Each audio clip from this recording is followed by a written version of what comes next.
Hey man, say man, it's the real behind the ring. Got on my black ring today, you know what I'm saying? Gotta be athletic. You nah, but we got a very controversial topic that we coming to y'all with.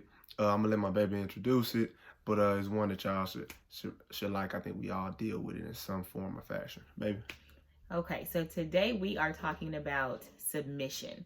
We're talking about a word that I know for me before I got married gave me a little bit of hesitation. Even in the marriage in the beginning, I was still warming up to it. And I know it's something that a lot of women deal with, especially today's day and age women who are very independent, self sufficient, who oftentimes are single moms doing all the providing and having to be a mom and a dad. So submitting to a man in a marriage has been a controversial topic for a long time. So I want us to just jump right into it.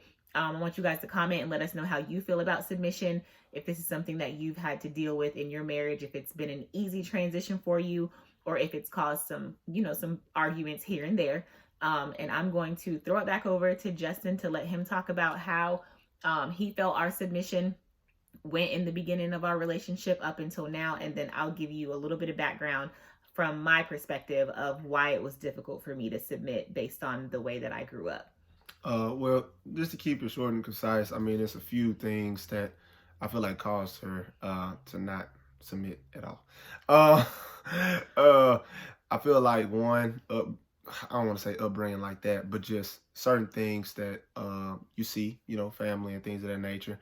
I feel like two, one of the biggest things was age. So because we have a 7 year gap, that definitely hindered her being able to say it. I mean, just being real, she would look and just be like, "What am I gonna learn from you?" She wouldn't say that, but whenever I would throw, yeah, whenever I would throw out an idea, and I'm like, "But this makes all the sense in the world. What are you talking about? How can you disagree?" I could understand and kind of read her mind and be like, "Okay, you think I'm young and you can't learn nothing from me, so it is what it is." And then as far as like upbringing, that's not just family, but that's even past relationships.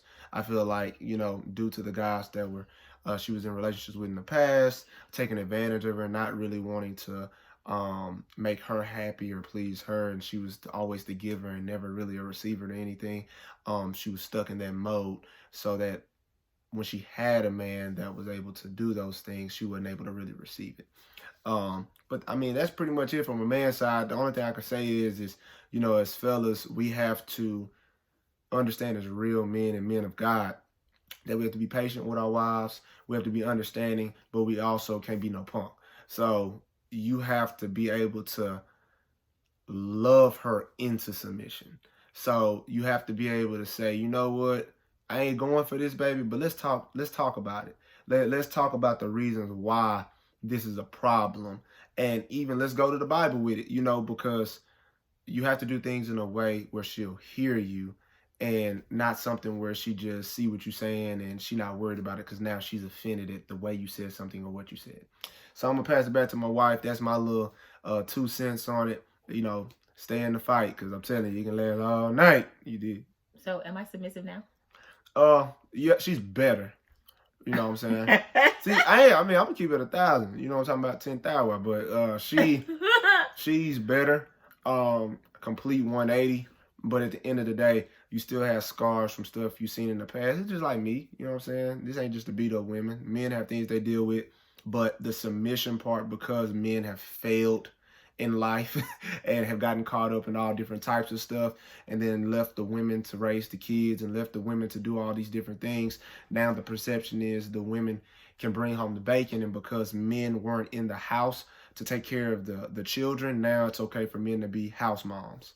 So it's not to, really be touchy. I mean, it ain't for me to judge, but I'm just saying the roles have flipped, and now it's just a woman is happy if the guy is there for the kids.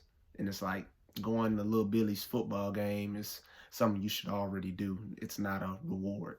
But anyways, I don't. Okay, so as far as I'm concerned, when I hear the word submission, I used to think of weakness. So for me, that was a very, very big issue for me. I grew up seeing different things, and I just told myself, you know what, I'm never going to allow someone to perceive me as being weak.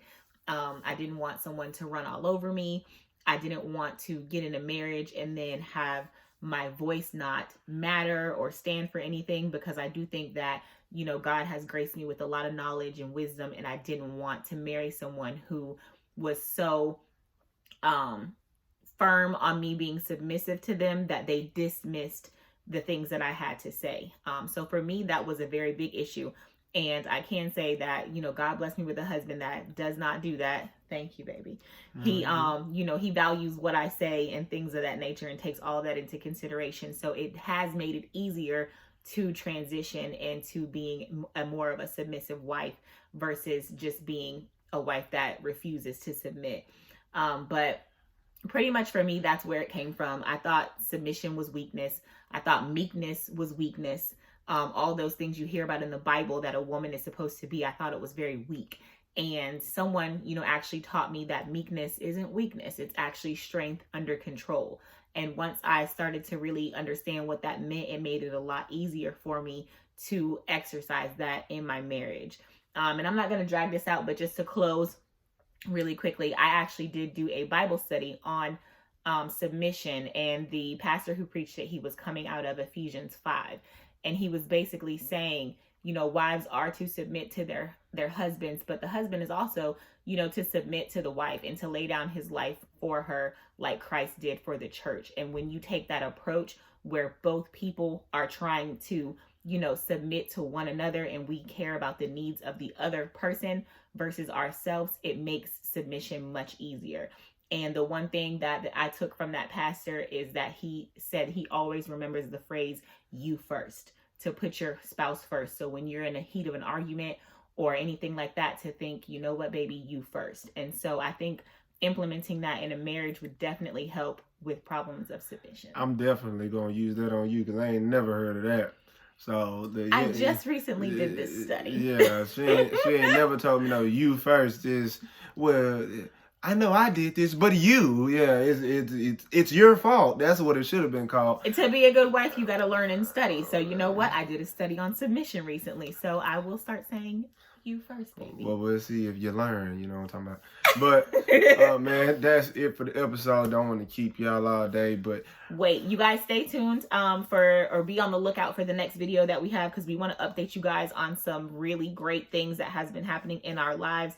We've been saying this over and over that we were going to tell you what's been going on. So the next video we do together, we are actually going to let you guys know what we've been up to. Cool. All right. All right. Well, that was it. That was another episode of The Real Behind the Ring. Y'all have a blessed one, man. Yeah, man.